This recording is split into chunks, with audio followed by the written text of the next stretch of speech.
সুবহানাহু ওয়া তাআলা কুরআনুল কারীমের সূরা আনআম, কোন সূরা? সূরা আনআমের 93 নম্বর আয়াতের মধ্যে এই জালেম পাপিষ্ঠদের অবস্থা কেমন হবে জানায় দিয়েছে। ওই দিন মৃত্যু বিছানায় শুয়ে যাওয়ার পরে আল্লাহ সুবহানাহু ওয়া তাআলা বলেন, ওয়ালাউ তারা ইযিল যালিমুনা ফি গামারাতিল মাউতি ওয়াল মালাইকাতু বাসিতু আইদিহিম। আল্লাহ সুবহানাহু ওয়া তাআলা বলেন, হে নবী, পাপাচারী জালেম কাফের যখন মৃত্যুর বিছানায় শুয়ে যাবে, আপনি যদি তখন ওই অবস্থা দেখতে পাইতেন, ওদের অবস্থাটা কত করুণ হয়, কত ভয়ঙ্কর পরিণতি হয়। আল্লাহ পাকের ফেরেশতারা ওই জালেম, ওই ফাসিক, ওই পাপিষ্ঠ জাহান্নামী যখন মৃত্যুর বিছানায় শুয়ে যায়, ছোটাছুটি করবে, দৌড়াদৌড়ি করবে, রুহুর দেহের মধ্যে রুহুটা, ওই দিন আল্লাহ পাকের ফেরেশতারা তার কাছে আসবে আর তাকে ডেকে বলবে, হে জালেম পাপিষ্ঠ, দুনিয়াতে কত ফাল মেলেছিলা, দুনিয়াতে ক্ষমতার দাপট দেখাইছিলা, রক্ত গরম হইয়া টাকার গরম দেখাইছিলা, মানুষের উপর জুলুম করেছো, অত্যাচার করেছো, নিরহ মানুষ, অসহায় মানুষের উপরে জুলুম আর অত্যাচার করেছিলা, তোমার হাত দ্বারা কত মানুষকে আঘাত করে জুলুম করেছিলা। জোরে বলেন ঠিক কিনা? ক্ষমতা আছে বলে যেভাবে মন চায় সেইভাবে করছে, যখন মনে চাইতে যাকে ইচ্ছা তখন তাকে মারছে, আঘাত করছে, করছে কিনা? জোরে বলেন করছে কিনা? বানিয়ে কথা বলছি না, আল্লাহর কোরআন থেকে মিলাই দিচ্ছি। আমার ভাইরা, আল্লাহ সুবহানাহু ওয়া তাআলার ফেরেশতারা ওই দিন জালেমদেরকে ডেকে বলবে, বাসিতু আইদিহিম, হে জালেম, হে পাপিষ্ঠ, তোমার হাত দিয়া, তোমার দেহ থেকে কি দিয়া? কত বড় কঠিন কথা, খুব খেয়াল করেন। জালেমদেরকে বলা হবে, ফাসিকদেরকে বলা হবে, পাপিষ্ঠদেরকে বলা হবে, তোর হাত দ্বারা তোর দেহ থেকে রূহটা বের করে আমাদের হাতে দিয়ে দাও। বলি আল্লাহু আকবার। আমার বাকি জিন্দেগি আমি পরিচালনা করতে পারি। জোরে বলেন ঠিক কিনা? এই নিয়ত করে, এই উদ্দেশ্য করে বসতে হবে। শুধু কান সুখ করলাম, কানে খুব ভালো লাগলো, মজা লাগলো, বাড়িতে যাইয়া কি শুনলাম বুঝতে পারলাম না, শিখতে পারলাম না, এই শোনার কোনো দাম নাই। জোরে বলেন ঠিক কিনা? আমার মুসলমান ভাইরা রে, আমি যদি আব্দুল কাদের জিলানী বড় পীর রহমাতুল্লাহি আলাইহির জিন্দেগি সারা জীবন আলোচনা করে বয়ান করি, এই বয়ানের মাধ্যমে, আলোচনা করা আর শোনার মাধ্যমে পরবর্তী জীবনে যদি তার জিন্দেগির আলোচনা করে আমি কোনো শিক্ষা অর্জন করে আমল করতে পারি, উপদেশ গ্রহণ করে যদি আমল করতে পারি, তাহলে আমার আমল নামায় সওয়াব হবে। জোরে বলেন ঠিক কিনা? আমল করলে সওয়াব হবে, শোনার মধ্যে, পড়ার মধ্যে কোনো সওয়াব হবে না। বুঝাইতে পারলাম? কিন্তু কোরআনুল কারীমের একটা আয়াতে কারিমা যদি আমি শুধু শিখি, আমল করি না এখনো, শুধু শিখলাম, এক আয়াতে কারিমা যদি শুধু শিখি, শেখার বিনিময় আমি একটা আয়াত তেলাওয়াত করব, আপনারা শুনবেন, আয়াতের অর্থ বলবো, বোঝার চেষ্টা করবেন। এই যে বললাম আর শুনলাম, এর বিনিময় আমার আপনার আমল নামায় সাথে সাথে কমপক্ষে রাসূলুল্লাহ সাল্লাল্লাহু আলাইহি সাল্লাম বলেন, শত থেকে সহস্র রাকাত, শত থেকে সহস্র রাকাত, 1000 রাকাত নফল ইবাদত করলে যে পরিমাণ সওয়াব, ওই পরিমাণ সওয়াব ডান কাদের আমল নামায় ফেরেশতা লিখে দিবে। সুবহানাল্লাহ। এটা আমলের না শোনার? শুধু শেখা, শুধু আমি শিখবো, তার বিনিময়ে সাথে সাথে আমার আমল নামায় ফেরেশতা লিখতে থাকবে। জোরে বলেন ঠিক কিনা? এরপরে শেখার পরে যদি আমলে পরিণত করি, তাহলে তো আরো বেশি। জোরে বলেন ঠিক কিনা? এই জন্য কোরআনের আলোচনা আর শোনার মধ্যে আলাদা একটা ফায়দা। সেটা কি? যে শোনা এবং বলার সাথে সাথে নেকি লেখা শুরু হয়ে যায়। জোরে বলেন ঠিক কিনা? পৃথিবীতে কোনো এমন ঘটনা নাই, এমন কেচ্ছা নাই, এমন জীবন বৃত্তান্ত নাই যেই জীবন কাহিনী পড়ার সাথে সাথে নেকি লেখা শুরু হবে। এমন আছে কেউ বলতে পারবে? শুধু একমাত্র আল্লাহর কোরআন পড়লে শুনলে অথবা তাকিয়ে থাকলেও আমলনামায় নেকি লেখা শুরু হয়ে যায়। জোরে বলি সুবহানাল্লাহ। এই জন্য আমার ভাইরা, এটা হচ্ছে কোরআনের মাজমা, কোরআনের আলোচনা। অতএব এখান থেকে কিছু বলবো আর শিখবো, এই খেয়াল করে বসা লাগবে। জোরে বলে ঠিক কিনা? কণ্ঠ ভালো হোক আর মন্দ হোক, কোরআন এবং সুন্নাহ থেকে যা আলোচনা হইবে এগুলো শুনলে আর পড়লে, অর্থাৎ নিজেরা শোনার সাথে সাথে আমি বলার সাথে সাথে আমলনামায় নেকি লেখা শুরু হয়ে যাবে। বলি সুবহানাল্লাহ। তো আমার ভাইরা, আমি আপনাদের সামনে কোরআনুল কারীম থেকে 114টা সূরার মধ্যে 79 নম্বর সূরা। কত নাম্বার? কোরআনুল কারীমের ক্রমিক সংখ্যা অনুযায়ী 114টা সূরা। 114 সূরার মধ্যে ক্রমিক সংখ্যা অনুযায়ী 79 নম্বর সূরা পড়েছি। 79 নম্বর সূরা সূরাতু আন-নাজিয়াত। সূরাটার নাম কি? সূরাতু আন-নাজিয়াত। সূরা আন-নাজিয়াতের প্রথম 5টা আয়াত তেলাওয়াত করেছি। এই সূরাটা হচ্ছে কোরআনুল কারীমের ক্রমিক সংখ্যা অনুযায়ী 79 নম্বর সূরা। সূরার নাম হচ্ছে আন-নাজিয়াত। এই সূরার মধ্যে আয়াত সংখ্যা রয়েছে 46টি। কতটি? আয়াত রয়েছে 46টি, রুকু রয়েছে 2টি। এই সূরাটা রাসূলের হিজরতের পূর্বে নাজিল করা হয়েছে, যার কারণে বলা হয় মাক্কিয়া। বলি আলহামদুলিল্লাহ। তাহলে আমার সাথে কথা বলতে হবে। প্রথমত সূরার নাম হচ্ছে সূরা আন-নাজিয়াত। সূরাটার ক্রমিক সংখ্যা হচ্ছে 79 নম্বর। সূরাটায় আয়াত সংখ্যা রয়েছে 46টি। সূরাতে রুকু রয়েছে 2টি। সূরাটা মক্কায় অবতীর্ণ হয়েছে। আমার সাথে বলা যাবে না ইনশাআল্লাহ? এই বলার মধ্যেই সওয়াব। বলি সুবহানাল্লাহ। এখানে এসেছি সওয়াব কামাই করার জন্য, শিক্ষা অর্জন করার জন্য। আল্লাহর কোরআনুল কারীমের অনেক সূরা আমরা জানি না। জোরে বলেন ঠিক কিনা? অন্তত একটা সূরার পরিচিতিটাও যদি জেনে নিতে পারি, বাড়িতে যাইয়া পড়ার জন্য আগ্রহ তৈরি হবে। জোরে বলেন ঠিক কিনা? এই জন্য আজকে এই সূরা থেকে, এই 46টা আয়াত বিশিষ্ট সূরা থেকে প্রথম 5 আয়াত আমি আপনাদের সামনে তেলাওয়াত করেছি। এই 5 আয়াত থেকেই অল্প সময় ইনশাআল্লাহ আলোচনা করব। তাহলে আমার সাথে কি বলা যাবে? আমি যে সূরাটা এখন তেলাওয়াত করেছি, নাম বলেছি, সূরাটার নাম কি? সূরা আন-নাজিয়াত। বলেন সূরা আন-নাজিয়াত। সূরাটার ক্রমিক সংখ্যা হচ্ছে 79 নম্বর। কত নাম্বার? 79 নম্বর। সূরাটার রুকু আছে 2টি, আয়াত রয়েছে 46টি। সূরাটা মক্কায় অবতীর্ণ হয়েছে। আমি এই সূরার 5 আয়াত তেলাওয়াত করেছি, প্রথম 5 আয়াত। এই প্রথম 5 আয়াতে আল্লাহ সুবহানাহু ওয়া তাআলা 5 দল ফেরেশতার কসম করে কথা বলেছেন। বলি সুবহানাল্লাহ। আমাদের একটা অভ্যাস, এবং মক্কা নগরী ওই যুগে ওরকম অভ্যাস ছিল, কসম করে কোনো কথা বললে ওই কথাটার গুরুত্ব আমরা বেশি দিই। জোরে বলেন ঠিক কিনা? এজন্য আল্লাহ তাআলা গুরুত্ব বুঝাবার জন্য অনেক কোরআনুল কারীমে অনেক সূরার মধ্যে, আয়াতের মধ্যে কসম করে করে সামনের কথাগুলো বলেছেন। ঠিক এইরকম আমি যে সূরা তেলাওয়াত করেছি, সূরা আন-নাজিয়াত, এই প্রথম 5 আয়াতে আল্লাহ তাআলা 5 দল ফেরেশতার কসম করে কথা বলেছেন। বলি আলহামদুলিল্লাহ। আমার ভাইরা, আল্লাহ সুবহানাহু ওয়া তাআলা বলেন ওয়ান-নাজিআতি গারকা ওয়ান-নাশিতাতি নাশতা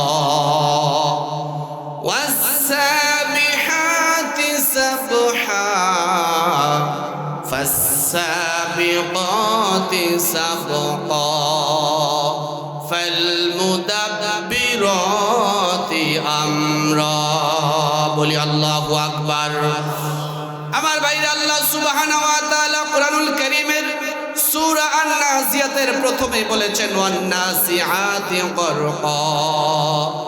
আল্লাহ পাক এই জায়গার মধ্যে জাহান্নামীদের জান কবজ করার যে নির্মম একদল ফেরেশতা রয়েছে, জাহান্নামী মানুষগুলো যখন মৃত্যুর বিছানায় শুয়ে যাবে, এই মৃত্যুর বিছানায় শুয়ে যাওয়ার পরে জাহান্নামী মানুষগুলো, বদকার মানুষগুলোর জান কবজ করার জন্য একদল ফেরেশতা চলে আসবে।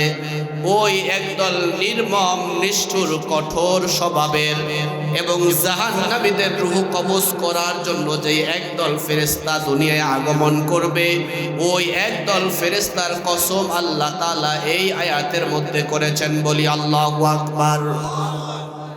আমার ভাইরা, দুনিয়ার মাঝে আমরা বহু দলে বিভক্ত রয়েছি, বহু মতে বিভক্ত রয়েছি, কিন্তু যখন মৃত্যুর বিছানায় পড়ে যাব তখন থেকে শুরু করে কিয়ামতের ময়দানে আমরা যখন দাঁড়িয়ে যাব, ওই দিন বিভিন্ন দল আর মতের মানুষ হবে না। ওই দিন দল আর মত হবে মাত্র দুইটা। জোরে বলেন ঠিক কিনা? এক দল হবে জান্নাতি, আর এক দল হবে জাহান্নামী। জোরে বলেন ঠিক কিনা? দুনিয়াতে আমরা এক দলের মানুষ নাই, দলেরও শেষ নাই, মতেরও শেষ নাই। জোরে বলেন ঠিক কিনা? কিন্তু আমরা যখন মৃত্যু মুখে পতিত হয়ে যাব, তখনই দুই দলে ভাগ হয়ে মৃত্যু মুখে পতিত হওয়া লাগবে। জোরে বলেন ঠিক কিনা? জান্নাতি হই অথবা জাহান্নামী হোক, মৃত্যু মুখে পতিত হওয়া লাগবেই লাগবে। জোরে বলেন ঠিক কিনা?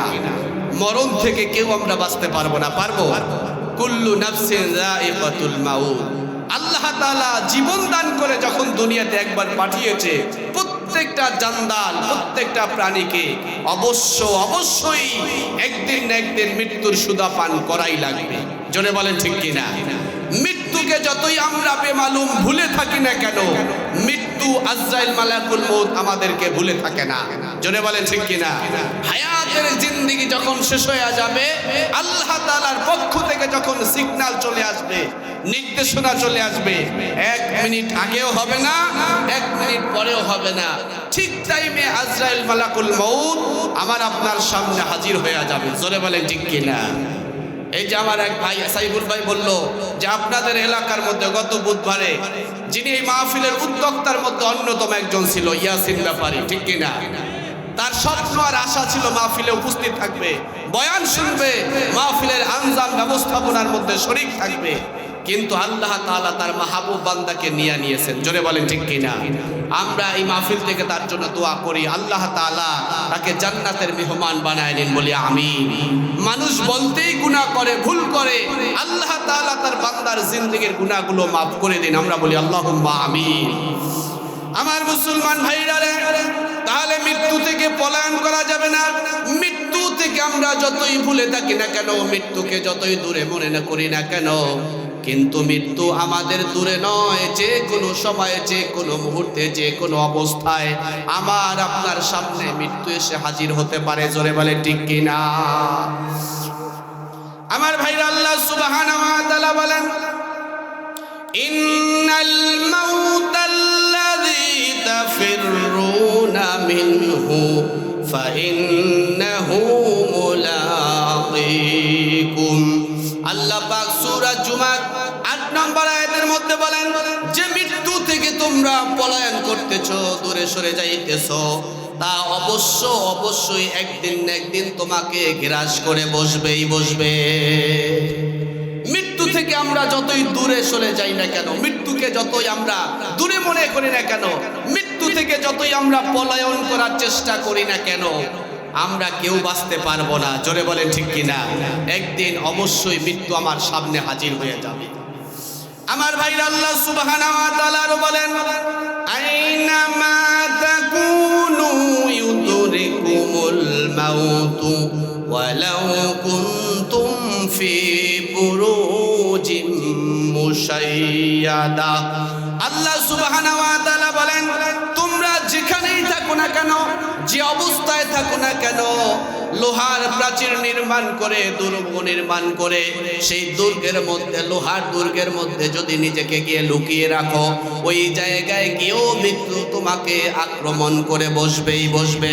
জোরে বলেন ঠিক কিনা? লোহার প্রাচীর নির্মাণ করে যদি নিজেকে সেখানে গিয়ে লুকিয়ে রাখি, সেই জায়গার মধ্যেও গিয়ে মৃত্যু হানা দিবে, আক্রমণ করবে, জান কবজ করে নিয়ে যাবে। জোরে বলেন ঠিক কিনা? আমার ভাইরা, এরপরে আল্লাহ সুবহানাহু ওয়া তাআলা বলেন, ওয়াজাআ আহলুল মাউতি ওয়াল মাউতু ইয়াতাওয়াফাহুমুল মালায়েকা। আল্লাহ সুবহানাহু ওয়া তাআলা বলেন, তোমারা যেখানেই থাকো না কেন, যে অবস্থায় থাকো না কেন, মৃত্যু থেকে আমরা যতই দূরে সরে যাই না কেন, মৃত্যু থেকে যতই আমরা পলায়ন করার চেষ্টা করি না কেন, আমার ভাইরা, এরপরে আল্লাহ সুবহানাহু ওয়া তাআলা বলেন, ওয়াজাআ সাকরাতুল মাউত বিল হক যালিকা মা কুনতা মিনহু তাহিদ। আল্লাহ সুবহানাহু ওয়া তাআলা বলেন, মৃত্যু যন্ত্রণা থেকে তুমি যতই দূরে চলে যাও না কেন, মৃত্যু যন্ত্রণা নিশ্চয়ই একদিন তোমার সামনে আসবে। মৃত্যু যন্ত্রণা তোমাকে উপভোগ করাই লাগবে।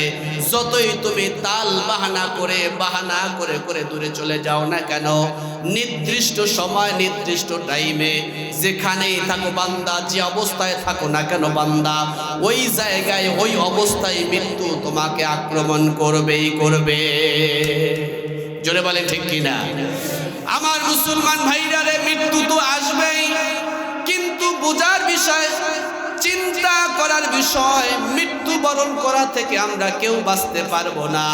কিন্তু আমার মৃত্যুটা কোন হালতে হবে, কোন অবস্থায় হবে? নেককার অবস্থায় হবে নাকি গুনাহগার অবস্থায় হবে? জোরে বলেন ঠিক কিনা? আমার ভাইরা, আল্লাহ সুবহানাহু ওয়া তাআলা এই কথাই বলেছেন, ওয়ান্নাসিআতি গরকা। যখন মৃত্যুর গড়গড়া শুরু হয়ে যাবে, মৃত্যুর সাকরাত শুরু হয়ে যাবে, মৃত্যুর মুখে যখন পতিত হয়ে যাবা, গুনাহগার যদি হয়, নাফরমান যদি হয়, ওই নাফরমান গুনাহগারের জান কবজ করার জন্য স্পেশাল একদল ফেরেশতা আসবে। যেই ফেরেশতারা আসবে, ওই ফেরেশতাদের কসম করে আল্লাহ সুবহানাহু ওয়া তাআলা এখানে কথা বলেছেন। আমার ভাইরা, আল্লাহর পয়গম্বর বিশ্বনবী রাহমাতাল লিল আলামিন বলেছেন, যখন মুমূর্ষু অবস্থায় কোনো গুনাহগার বেঈমান নাফরমান মৃত্যুর বিছানায় পড়ে যায়, আল্লাহ সুবহানাহু ওয়া তাআলার পক্ষ থেকে অসংখ্য ফেরেশতারা নাজিল হয়। আর ফেরেশতারা আগমন করে ওই গুনাহগার জাহান্নামী মানুষটার চারিদিকে মানব বন্দরের মতো দাঁড়িয়ে যায়। মানব বন্দরের মতো দাঁড়িয়ে একজন ফেরেশতা আল্লাহ পাকের ওই নাফরমান গুনাহগার বান্দাকে, আল্লাহ পাকের জাহান্নামী একজন ফেরেশতা একটা ভিডিও ওপেন করে দেখায় দিবে, একটা ছবি অথবা ফটো তার সামনে তুলে ধরবে। যেই ফটো আর যেই দৃশ্যটা হবে জান্নাতি নাজ নিয়ামতের দৃশ্য। বলি আল্লাহু আকবার। কোন গুনাহগার, কোন জালেম, কোন ফাসিক যখন মৃত্যুর বিছানায় পড়ে যাবে, আল্লাহ পাকের একদল ফেরেশতা আগমন করবে। এই ফেরেশতারা এসে সর্বপ্রথম তাকে জান্নাতের একটা দৃশ্য তার সামনে ওপেন করে দিবে। জান্নাতের হুর গেলমা নাজ নিয়ামতে ভরপুর একটা জান্নাতের দৃশ্য তার সামনে যখন ওপেন করে দেওয়া হবে, তখন তার দিলটা আনন্দে ভরে উঠবে। এরপরে আল্লাহ পাকের ওই ফেরেশতারা ডেকে বলবে, এ নাফরমান, এ আল্লাহর বান্দা, তুমি তাকায় দেখো, তোমার জন্য কত সুন্দর জান্নাতের একটা বরাদ্দ ছিল। জান্নাতি নাজ নিয়ামতে ভরপুর একটা জান্নাত তোমার নামে বরাদ্দ ছিল। আমার আপনার প্রত্যেকের নামে জান্নাতে একটা জান্নাত বরাদ্দ আছে। বলি আলহামদুলিল্লাহ। আলমে আরোহা, রুহের জগৎ থেকে আমরা যখন দুনিয়াতে আগমন করেছি, তখন থেকে আল্লাহ তাআলা প্রত্যেকের নামে নামে একটা করে জান্নাত বরাদ্দ করে দিয়েছে। সুবহানাল্লাহ। কিন্তু দুনিয়াতে এসে যারা সেই রব চাহে জিন্দেগি যাপন করবে না, কুফরি করবে, শিরকি করবে, তাদের নাম থেকে জান্নাতি দপ্তর থেকে জান্নাতগুলো কর্তন করা হবে। আল্লাহ পাকের ওই ফেরেশতারা ডেকে বলে, এ আল্লাহর বান্দা, তাকায় দেখো, তোমার জন্য জান্নাত বরাদ্দ ছিল, কিন্তু তুমি আল্লাহর গোলামি করো নাই। 5 ওয়াক্ত সালাতে তোমাকে আহ্বান করা হয়েছে, মসজিদের কিনার দিয়ে হেঁটে হেঁটে চলে গিয়েছো, আল্লাহর ঘর মসজিদের দিকে তুমি ফিরে তাকাও নাই। জোরে বলেন ঠিক কিনা? যদি তুমি নামাজ পড়তে, তাহলে তোমাকে জান্নাত দেওয়া হতো। তুমি যদি জিনা ব্যভিচার না করতে, চুরি ডাকাতি না করতে, তুমি যদি দুনিয়ার মধ্যে গুনার কাজ না করতে, সুদ ঘুষ না খাইতে, আল্লাহ তাআলা সুদকে করে দিয়েছে হারাম, আর তুমি নিজের জন্য সুদকে বানায় নিয়েছো ফরজ। জোরে বলেন ঠিক কিনা? সুদ হারাম না হারাম? ঘুষ হারাম না হারাম? আল্লাহ পাক করে দিয়েছে হারাম, কিন্তু অনেক শিক্ষিত পার্সন মানুষ, সরকারি কর্মকর্তারা সুদকে বৈধ বানায় নিয়েছে, অর্থাৎ হালাল বানায় নিয়েছে, এমনকি ফরজ বানায় নিয়েছে। ঘুষের টাকা না হইলে তার কলম চলে না, জোরে বলেন ঠিক কি না? ঘুষের টাকা না হইলে এক টেবিল থেকে ফাইল আর এক টেবিলে যায় না, জোরে বলেন ঠিক কি না? যেটা আমার আল্লাহ তাআলা হারাম করে দিয়েছে, ওই নাফরমান তার নিজের জন্য সেটা জায়েজ করে নিয়েছে, ফরজ বানায় নিয়েছে। আল্লাহ সুবহানাহু ওয়া তাআলার ফেরেশতারা বলবে, নাফরমান তাকায় দেখো তোমার জন্য কত সুন্দর জান্নাতি নাজ নেয়ামতে ভরপুর জান্নাত বরাদ্দ ছিল। যদি তুমি সুদ না খাইতে, ঘুষ না খাইতে, বেপরদায় না চলতে, বেনামাজি না হইতে, জুলুম অত্যাচার অবিচার মানুষের উপর যদি তুমি না করতে, তাহলে তুমি এই জান্নাতের অধিবাসী হতে পারতে। সুবহানাল্লাহ। কিন্তু তুমি গুনার কাজ করার কারণে, নাফরমানি করার কারণে, বেঈমানি করার কারণে, আল্লাহ পাকের হুকুমের, আল্লাহর আইনকে বিদ্যাঙ্গুলি দেখানোর কারণে আল্লাহর জমিনে আল্লাহর আইন দ্বারা পরিচালিত এটা তুমি চাও না। জোরে বলেন ঠিক কিনা? জমিন আল্লাহর, আসমান আল্লাহর, গোটা কুল কায়নাত আমার আল্লাহর। কিন্তু আমার মুসলমান ভাইরা রে, আমরা অধিকাংশ মানুষই আল্লাহর আইন দ্বারা সমাজ পরিচালিত হোক, রাষ্ট্র পরিচালিত হোক, সব কিছু অফিস আদালত পরিচালিত, আমরা অনেক মুসলমান নামদারিরাই চাই না। জোরে বলেন ঠিক কিনা? আল্লাহ তাআলার ফেরেশতারা বলবে, নাফরমান আল্লাহ পাকের আইনের বিরোধিতা করেছো, আল্লাহর হুকুমের বিরোধিতা করেছো, যার কারণে তোমার নাম থেকে এত সুন্দর জান্নাতখানা কর্তন করে নিয়ে হয়েছে। বলি নাউজুবিল্লাহ। এবার আল্লাহর ফেরেশতারা ওই জান্নাতের ভিডিওটা, জান্নাতের দৃশ্যগুলো অফ করে দিবে। জান্নাতের দৃশ্যগুলো অফ করে দিয়ে ওই জাহান্নামী মানুষটার সামনে জাহান্নামের একটা ভিডিও ওপেন করে দিবে, জাহান্নামের একটা দৃশ্য তার সামনে তুলে ধরবে। জাহান্নামের দৃশ্য যখন তুলে ধরা হবে, জাহান্নামের অগ্নিশিখা প্রজ্বলিত হচ্ছে, জাহান্নামের সাপ বিচ্ছুগুলো চোখ বড় বড় করে তাকিয়ে রয়েছে। এই অবস্থা দেখে জাহান্নামীর রূহটা আর এক জায়গায় থাকবে না। কিছুক্ষণ আগে কত সুন্দর দৃশ্য দেখেছে, পরক্ষণে যখন এই ভয়ঙ্কর দৃশ্যটা দেখবে, তখন জাহান্নামীর রূহটা দেহ থেকে আর বের হইতে চাইবে না। জাহান্নামীর রূহটা আর বের হইতে চাইবে না। আমার মুসলমান ভাইরা রে, জাহান্নামীর রূহটা দেহের একবারে ডান পায়ের পাতায় চলে যাবে, আর একবার দৌড় মারে বাম পায়ের পাতায় চলে যাবে, একবারে হাতের পাতায় চলে আসবে, দুই হাতের পাতায় চলে আসবে। এইভাবে পুরা শরীরের মধ্যে শুধু দৌড়াদৌড়ি আর ছোটাছুটি করবে। আল্লাহ পাকের এই জাহান্নামী বান্দার দেহ থেকে আর রূহটা বের হইতে চাইবে না। আল্লাহ পাকের ফেরেশতারা, জাহান্নামী ফেরেশতারা চারিদিকে ঘেরাও দিয়া দাঁড়িয়ে আছে।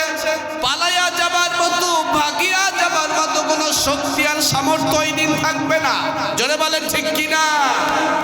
দুনিয়াতে এই জালেমের ভয়ে কত মানুষ ঘরে ঘুমাইতে পারে নাই, পালাইয়া পালাইয়া বেড়াইছে। আজকে এই জালেম ধরা খায়া গেছে।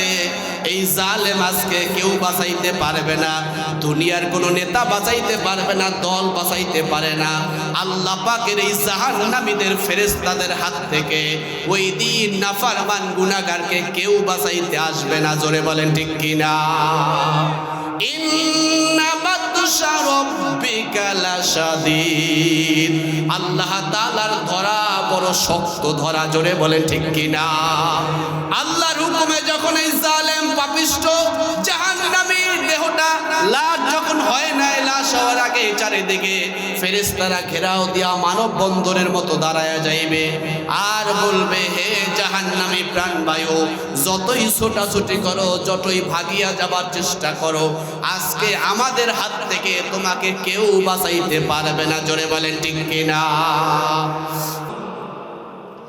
আমার ভাইরা ফেরেশতারা ডেকে বলবে, হে পাপিষ্ঠ প্রাণবায়ু, আখরিজু আনফুসাকুম, হে জালেম, আখরিজু বের করে দাও, আনফুসাকুম, তোর দেহ থেকে তোর রূহটা, তোর দেহ থেকে তোর রূহটা বের করে হাতে দিয়ে দাও। এটা কি সম্ভব? কথা বলেন সম্ভব? যেই হাত দ্বারা দুনিয়ায় মানুষের উপর অত্যাচার করেছিল, যেই হাত দ্বারা মিথ্যা সাক্ষী দিয়েছিল, যেই হাত দ্বারা অন্যের সম্পদ নিজের সম্পদ বানায়া জাল দলিল বানায়া নিজের বানায়া নিয়েছিল, কত গরিব অসহায় মানুষ তোমার দুয়ারে দুয়ারে দৌড়াইছে, কিন্তু তার সম্পদ বুঝায় দাও নাই, তার টাকা পয়সা বুঝায় দাও নাই। প্রয়োজনে অনেক অসহায় মানুষকে ভিটা বাড়ি হারা করে দিয়েছে। জোরে বলেন ঠিক কিনা? এরকম জালেম গত হইয়া গেছে এবং বর্তমানেও আছে। এমনটা আছে না নাই? জোরে বলেন আছে না নাই? এখন তো মাশাআল্লাহ বড় দরবেশ হাজী সাহেব হয়ে আসছে। হাজী সাহেব যৌবনকালে এমনকি এখনো যা করছে আছে না নাই? বহু মানুষের জমি নিজের জমি বানায় নিছে, জানে যে জমিটা আমার না, তারপরও জাল দলিল বানাইয়া টিপ দিয়া স্বাক্ষর দিয়া নিজের বানায় নিছে। নিছে কি নাই? নাই। ক্ষমতা আছে বলে অসহায় মানুষকে, একজন রিক্সাওয়ালা ভ্যান চালক 5 টাকার জায়গায় 10 টাকায় চাইতে দেরি, খাবার তার গালের মধ্যে বসায় দিতে দেরি করে নাই। এরকম জালেম আছে না নাই? কথা বলেন আছে না নাই? ওই দিন যখন এই জালেম মৃত্যুর বিছানায় শুয়া যাইবে, আল্লাহর ফেরেশতারা ডেকে বলবে, জালেম তোর হাত দ্বারা কত মানুষের উপরে জুলুম করেছিলি, এবার মজা বুঝবি। তোর হাত দ্বারা তোর দেহ থেকে রূহটা বের করে আমাদের হাতে দিয়ে দে। আল্লাহু আকবার। আমার মুসলমান ভাইরা, এইভাবে যখন আল্লাহর ফেরেশতারা ডেকে ডেকে এই জালেমদেরকে বলবে, ওই জালেমরা ওই দিন নিজের দেহ থেকে রূহটা বের করতে পারবে না, বরঞ্চ দেহের মধ্যে রূহটা শুধু দৌড়াদৌড়ি আর ছোটাছুটি করবে, পলায়ন করার চেষ্টা করবে। আল্লাহ সুবহানাহু ওয়া তাআলা কোরআনুল কারীমের সূরা আনআমের অন্য এক আয়াতের মধ্যে বলেন, 50 নম্বর আয়াতে বলেন, ওয়ালাউ তারা ইয ইয়াতাওয়াফাল্লাযীনা কাফারুল মালাইকাতু ইয়াদরিবুনা উজুহাহুম ওয়া আদবারহুম ওয়া যুকু আযাবাল হারিক। বলি আল্লাহু আকবার। আমার ভাই, আল্লাহ সুবহানাহু ওয়া তাআলা বলেন, হে নবী, এই জালেম আর পাপিষ্ঠ পাপাচারীদের মৃত্যু অবস্থা যদি আপনি দেখতেন, আল্লাহ পাকের ফেরেশতারা ওই জালেম আর ফাসিক আর পাপাচারীদের রূহটা কবজ করার জন্য যখন আসবে, যখন এই দেহ থেকে রূহটা বের করে দিতে পারবে না, আল্লাহ সুবহানাহু ওয়া তাআলার ফেরেশতারা এমন কঠোরভাবে জান কবজ করবে। জান কবজ করার আগে প্রথমে তাদেরকে মুখে এবং পঞ্জাবদেশ অর্থাৎ পাছার মধ্যে আঘাত করবে। কি করবে? এই মুখধারা কত মানুষকে কষ্ট দিয়েছে, এই মুখধারা জালেমরা কত মানুষকে, অসহায় মানুষদেরকে, অধীনস্থ মানুষকে অশ্লীল ভাষায় গালিগালাজ করছে কিনা? জোরে বলেন, করছে কিনা? এরকম অশ্লীল ভাষাভাষী আছে না নাই? মন যা চায় মুখ দিয়ে তাই বলে দিয়েছে, এরকম বলা যাবে? জোরে বলেন, বলা যাবে?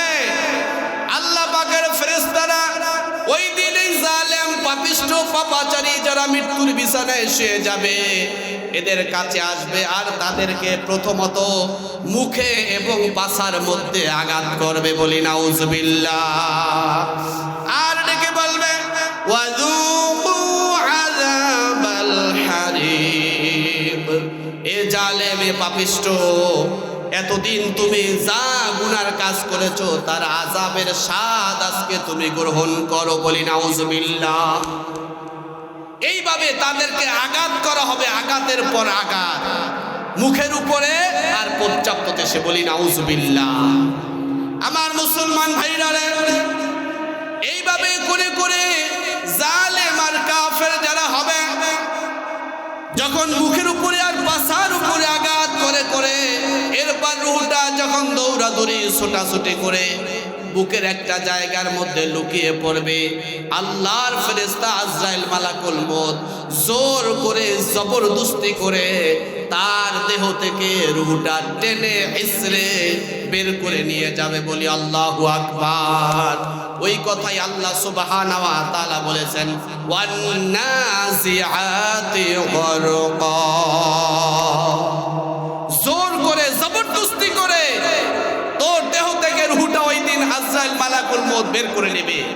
কত মানুষকে জোর করে জবরদস্তি করে মিথ্যা মামলা দিয়ে গ্রেফতার করায় জেলখানায় পাঠাইছো, জোরে বলেন ঠিক কি না? এরকম আছে না নাই? কত নিরপরাধ মানুষ কোনদিন কোনো জেনা করে নাই, ব্যভিচার করে নাই, চুরি করে নাই, ডাকাতি করে নাই, সন্ত্রাসী করে নাই, তারপর সন্ত্রাসী মামলা, দর্শনের মামলা, চুরির মামলা দিয়া কত আলেমদেরকে, মসজিদের ইমামদেরকে মিথ্যা মামলা দিয়া জেলখানার মধ্যে জোর করে ঢুকায় দেওয়া হয়েছে, জোরে বলেন ঠিক কিনা? দেওয়া হয়েছে কিনা? হা বললেও হা, না বললেও হা, ঠিক বললেও ঠিক, না বললেও ঠিক, স্বীকার করলেও ঠিক, না করলেও ঠিক, জোরে বলেন ঠিক কিনা? এরকম দিন গেছে কি যায় নাই? এখনো আছে এরকম দিন। আমার ভাইরা, কিয়ামতের ময়দানে, অর্থাৎ এই কিয়ামতের ময়দানে মৃত্যু মুখে পতিত হলেই এই জালেম যারা মানুষের উপরে এভাবে জুলুম করেছে, অত্যাচার করেছে, ওদের দেহ থেকে জোর করে জবরদস্তি করে আল্লাহর ফেরেশতারা রূহটা বের করে নিয়ে যাবে, জোরে বলেন ঠিক কিনা? নেবে কি নেবে না? ওই দিন কেউ বাঁচতে পারবে না, জোরে বলেন ঠিক কিনা? আমার মুসলমান ভাইরা, আল্লাহ সুবহানাহু ওয়া তাআলা এরপরে বলেন ওয়ান নাশিতাতি নাশতা, এরপরে আল্লাহ সুবহানাহু ওয়া তাআলা পরের আয়াতের মধ্যে একদল ফেরেশতাদের কসম করেছে, যেই একদল ফেরেশতারা আল্লাহ পাকের মাহবুব এবং জান্নাতি মানুষের জানখানা কবজ করবে। বলি সুবহানাল্লাহ। জান্নাতি মানুষ যারা হবে, নেককার মানুষ যারা হবে, আল্লাহ পাকের মাহবুব এবং প্রিয় বান্দা যারা হবে, এদের জানখানা কবজ করার জন্য একদল ফেরেশতা দুনিয়ায় সুদর্শন চেহারা নিয়া এবং আল্লাহ সুবহানাহু ওয়া তাআলার জান্নাতি সুগন্ধযুক্ত রেশমি রুমাল নেয়া, কাপড় নিয়া তার কাছে আগমন করবে। এমনকি জান্নাতি একটা সুগন্ধযুক্ত পাত্র নিয়ে তার কাছে আগমন করবে। অসংখ্য আল্লাহর ফেরেশতারা আগমন করবে তাকে ওয়েলকাম, স্বাগতম জানাবার জন্য।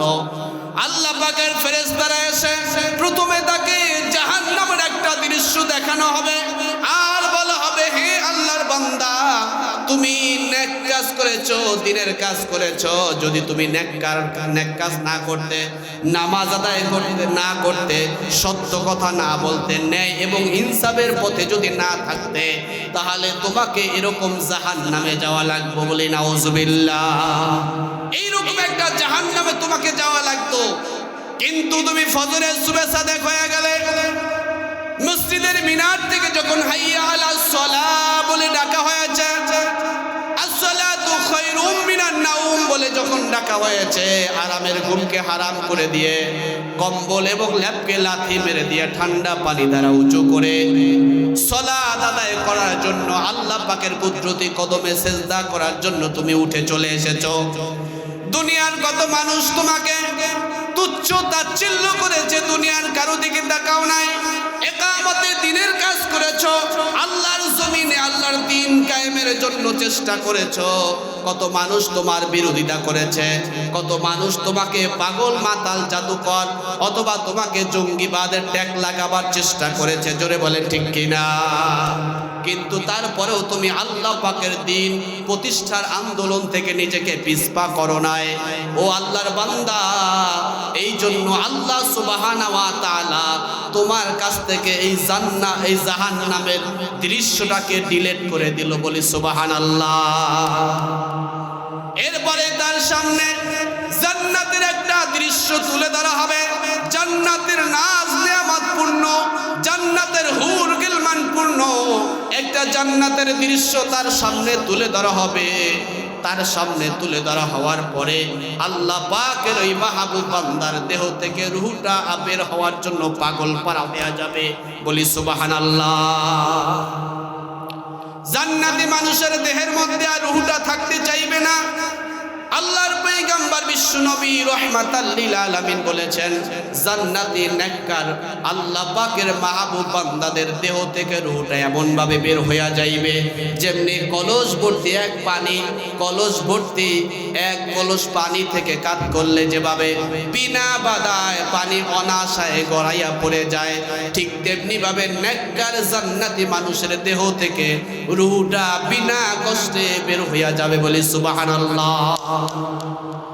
আল্লাহর ফেরেশতারাও ডেকে বলবে, ইয়া আইয়াতুহান নাফসুল মুতমাইন্নাহ ইরজিই ইলা রাব্বিকি রাদিয়াতাম মারদিয়া ফাদখুলি ফি ইবাদি ওয়াদখুলি জান্নাতি বলি সুবহানাল্লাহ। ইয়া আইয়াতুহান নাফসুল মুতমাইন্নাহ, হে প্রাণবায়ু পরিতুষ্ট প্রাণবায়ু, আল্লাহ সুবহানাহু ওয়া তাআলার সন্তুষ্টির দিকে, খুশির দিকে আল্লাহ পাকের মাহবুব বান্দা হয়ে, আবেদ বান্দা হয়ে বের হইয়া আসো সুবহানাল্লাহ।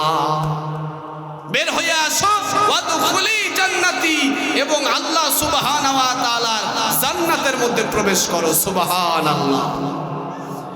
আমার মুসলমান ভাইরা রে, এইভাবে জান্নাতি মানুষের দেহ থেকে রূহটা বের হয়ে আসবে।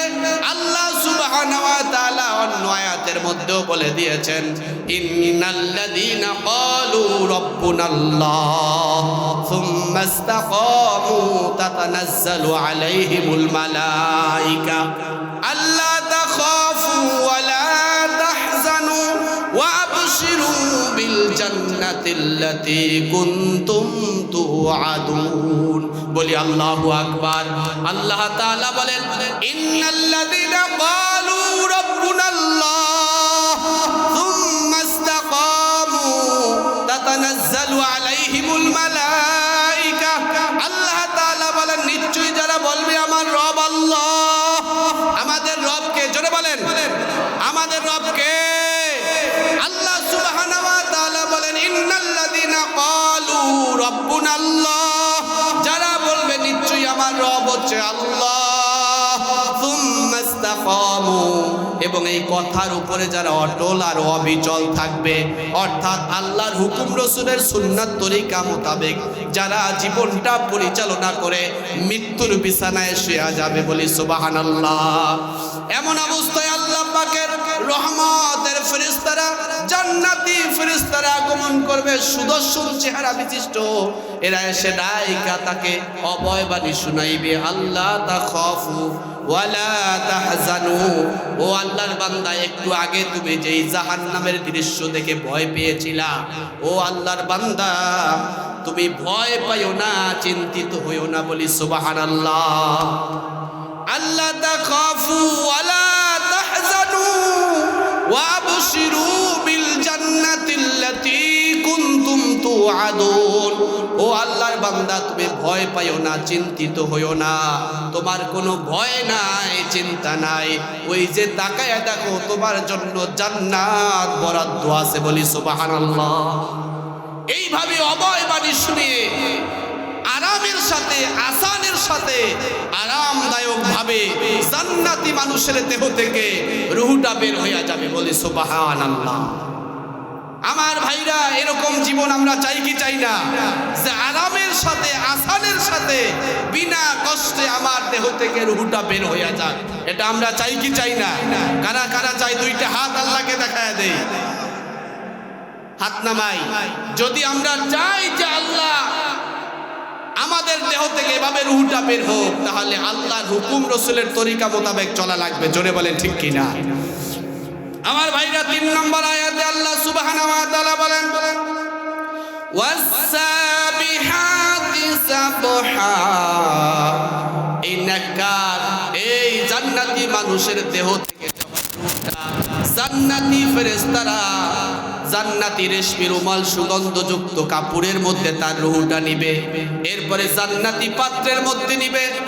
একদল ফেরেশতারা এই জান্নাতি দেহ, জান্নাতি মানুষের দেহ থেকে রূহটা নিয়া এরপরে আসমানের দিকে দৌড়ানো শুরু করবে বলি সুবহানাল্লাহ। জান্নাতি মানুষের, জান্নাতি বান্দার দেহ থেকে যখন রূহটা বের করে জান্নাতি ফেরেশতারা রূহটা কবজ করে নিজের হাতে রাখবে না, একদল ফেরেশতার হাতে দিয়া দিবে। এই একদল ফেরেশতারা জান্নাতি মানুষের রূহটা নিয়া আসমানের মধ্যে দৌড়াদৌড়ি ছোটাছুটি করবে, বলি সুবহানাল্লাহ। স্বাগত ওয়েলকাম মারহাবা জানাবার জন্য খুশির কারণে তারা মিছিল করতে থাকবে আসমানের মধ্যে, বলি সুবহানাল্লাহ। আমার ভাইরা, এইভাবে দুনিয়াতে হয়তো মানুষটার কোনো দাম ছিল না, হয়তো দিনমজুর ছিল, রিক্সা চালক ছিল, ভ্যান চালক ছিল, কিন্তু আল্লাহ সুবহানাহু ওয়া তাআলা তাকে এমন মান আর মর্যাদার সম্মান দান করবে। এই জান্নাতি রূহটা নিয়া ওই একদল ফেরেশতারা গর্ব করে করে আল্লাহ পাকের আসমানের মধ্যে মিছিল করবে, বলি সুবহানাল্লাহ। যেই একদল ফেরেশতারা জান্নাতি মানুষের রূহটা নিয়ে দৌড়াদৌড়ি ছোটাছুটি করবে, ওই একদল ফেরেশতাদের কসম আল্লাহ তাআলা এই সূরা আন-নাজিয়াতের ৩ নম্বর আয়াতে বলেছেন, বলি আলহামদুলিল্লাহ। এরপরে আল্লাহ সুবহানাহু ওয়া তাআলা বলেন, ফাসসাবিকাতি সাবকা। যে একদল ফেরেশতারা জান্নাতি মানুষের রূহটা নিয়ে দৌড়াদৌড়ি ছোটাছুটি করবে, এদের কাছ থেকে আর একদল ফেরেশতারা জান্নাতি মানুষের রূহটা নিবে, জান্নাতি মানুষের রূহটা নিয়া ইল্লিনের মধ্যে চলে যাবে, বলি সুবহানাল্লাহ। এই জান্নাতি মানুষের এই রূহটাকে লিপিবদ্ধ করার জন্য, জান্নাতি দপ্তরের মধ্যে লিপিবদ্ধ করার জন্য, জান্নাতি মানুষের রূহটা যেই জায়গার মধ্যে লিপিবদ্ধ করা হবে তার নাম হচ্ছে ইল্লিন, বলি সুবহানাল্লাহ। তাফসীরে আরেকটা আছে, আবার জাহান্নামীদের অতি দ্রুত বেগে অগ্রসর হইয়া সম্মানের সাথে ইজ্জতের সাথে ইল্লিনের মধ্যে জান্নাতি মানুষের নামটা দপ্তরে লিপিবদ্ধ হবে।